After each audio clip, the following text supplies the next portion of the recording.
dont les populations ont su maintenir leur dignité, leur culture et leurs principes forts de savoir-être aux heures les plus sombres des razzias et de la colonisation, y compris au prix du sang et du sacrifice anonyme de leur vie. Ce fut le cas lors de ce grave mardi de Nder, où les femmes sénégalaises, par dizaines, ont préféré la mort à l'esclavage et au déshonneur. Ou ce jour tristement célèbre du 1er décembre 1944 à Thiaroye, où des hommes sénégalais, avec leurs frères africains, ont par dizaines préféré la mort à l'injustice et au déshonneur. Le Sénégal des indépendances, un modèle en Afrique de stabilité de ses institutions, la qualité insigne de ses élites politiques, diplomatiques, administratives ou même sociales et culturelles. Et enfin, de façon plus profonde encore, sa mixité, le brassage de ses ethnies et religions et la force de son commun vouloir de vie commune. Le Sénégal d'aujourd'hui, un modèle en panne dans une Afrique sacrifiée, un modèle de développement arrêté.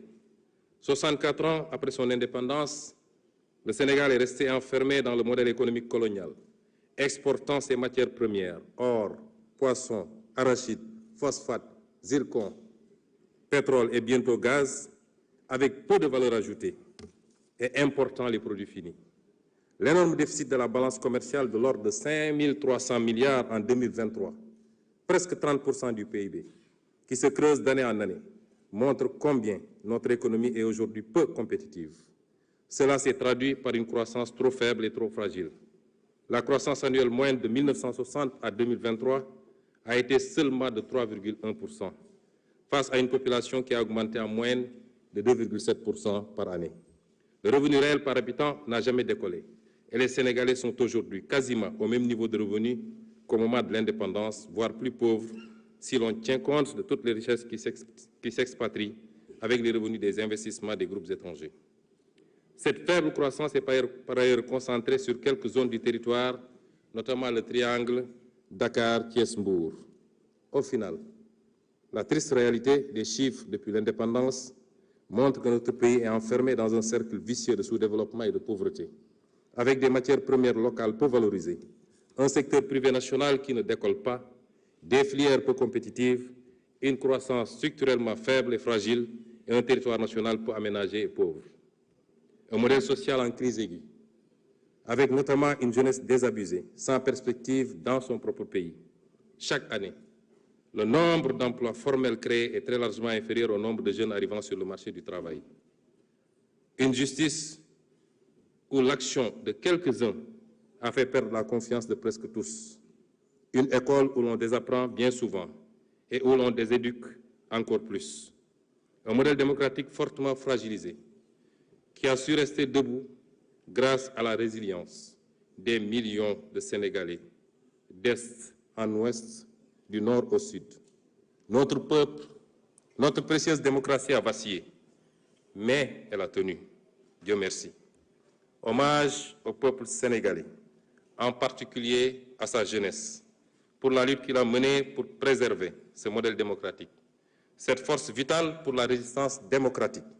Chers jeunes, chers concitoyens, nous devons désormais la mobiliser pour le développement du pays. Toutes ces régressions que je viens d'énumérer de notre pays s'illustrent de la manière la plus dramatique dans la situation que nous avons héritée du régime sortant. Je m'en vais vous faire en quelques lignes l'état des lieux et les mesures immédiates de redressement, puisque le programme ou les projections que je vous ferai plus tard ont déjà démarré depuis 8 mois. Monsieur le Président de l'Assemblée nationale, honorables députés, les actes que le Président de la République a posés depuis sa prise de fonction manifestent clairement ce tournant que notre nation se doit de prendre pour restaurer le crédit de l'État et de l'administration publique devant le peuple, ainsi que pour redresser toutes les dérives précitées. En effet, dès sa prise de fonction, il a chargé le gouvernement de mettre en place un plan d'action d'urgence dans l'attente de l'adoption du nouveau référentiel des politiques économiques et sociales. Dans ce cadre, le gouvernement a enregistré d'importantes réalisations au cours de ces 8 derniers mois qui ont balisé le chemin à la vision d'un Sénégal souverain, juste et prospère, ancré dans les valeurs fortes. Nous nous sommes tout d'abord attaqués à la mère des batailles, à savoir l'établissement de la situation de référence des finances publiques, de l'état des lieux des contrats au niveau des secteurs stratégiques et la reddition des comptes. Bref, un Sénégal juste plus que transparent et au meilleur standard de la bonne gouvernance. À cet égard, nous ne pouvions pas nous imaginer un seul instant que le mal était si profond. L'audit des finances publiques sur la période du 1er mars 2019 au 31 mars 2024 est à ce point particulièrement révélateur des dérives du précédent régime, avec notamment les niveaux du déficit budgétaire et de la dette publique minorés. Cette situation a eu notamment comme conséquence la suspension des financements attendus en 2024 du Fonds monétaire international et de la Banque mondiale et le gel du programme économique et financier appuyé par le FMI. C'est le lieu, une fois de plus, de rendre hommage au président de la République, qui a préféré sacrifier à cet exercice de transparence plutôt que de démarrer son magistère dans le mensonge. Il nous est également apparu indispensable, dans l'environnement laxiste ayant prévalu durant le dernier régime, de procéder à la revue de tous les contrats signés dans les secteurs stratégiques, en vue de nous assurer de leur conformité à notre législation. Maximiser les retombées économiques et sociales pour notre pays et préserver les ressources pour les générations futures.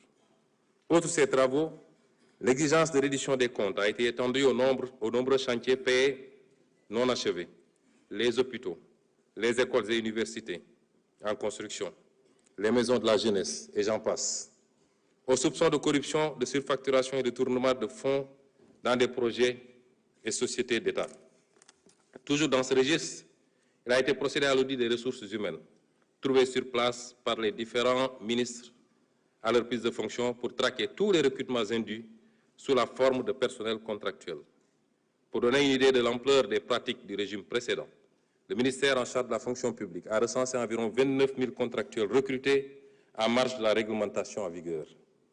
De même, pour marquer une rupture nette dans le sens de la bonne gouvernance, le président de la République, le Premier ministre et l'ensemble des membres du gouvernement ont procédé à la déclaration de leur patrimoine dans les délais fixés.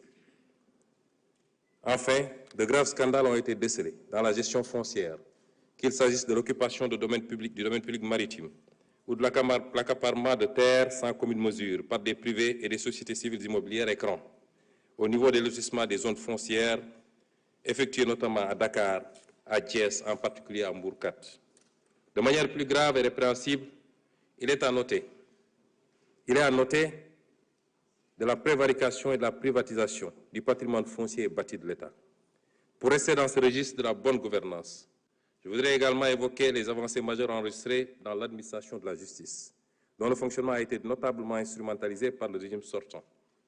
Une des réalisations majeures dans ce domaine au cours des 8 derniers mois a été l'organisation des assises de la justice avec la participation inclusive des citoyens.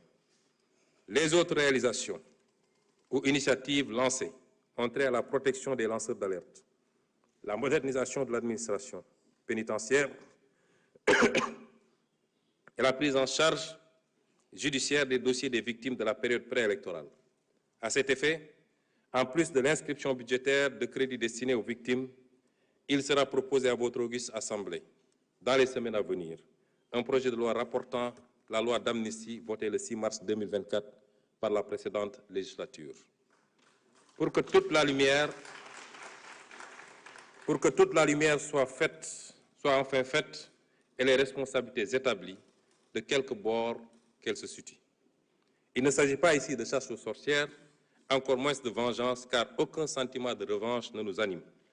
Loin de là, il s'agit simplement de justice, pilier sans lequel aucune paix sociale ne peut être garantie. Monsieur le Président de l'Assemblée nationale, honorables députés, la vision d'un Sénégal souverain a été prise en charge dès la formation du gouvernement, avec notamment l'exigence de défendre en tout premier lieu les intérêts du Sénégal et de ne plus jamais nous laisser dicter notre conduite dans la gestion des affaires publiques et la défense du citoyen sénégalais. Il en est pour preuve les positions ouvertement affichées par M. le Président de la République dans les instances internationales, que ce soit à la tribune des Nations Unies, au Forum mondial pour la souveraineté et l'innovation vaccinale, au sommet des Jeux olympiques du développement durable, aux réunions de l'Organisation de la coopération islamique. Nous militons pour un rééquilibrage de la gouvernance mondiale et le respect des valeurs universelles de paix et de droits de l'homme, en particulier la fin du génocide à Gaza et la reconnaissance des droits inaliénables du peuple palestinien. Au demeurant, au plan interne, la célébration du 80e anniversaire du massacre des tirailleurs sénégalais à Thiaroye, le 1er décembre 1944, a été l'occasion d'affirmer notre exigence de souveraineté dans le rétablissement des faits, tronqués, maquillés et cachés depuis 80 ans. Le non-renouvellement à l'expiration de son délai, le 17 novembre 2024, des accords de pêche qui lient le Sénégal et l'Union européenne marquent également notre volonté unilatérale de défendre les intérêts de notre pêche artisanale, de notre armement national et de notre industrie locale de pêche.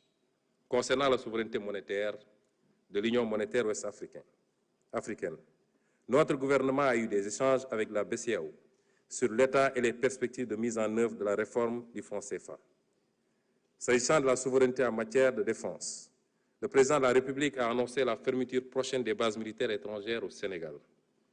De toutes les bases militaires au Sénégal. Enfin, pour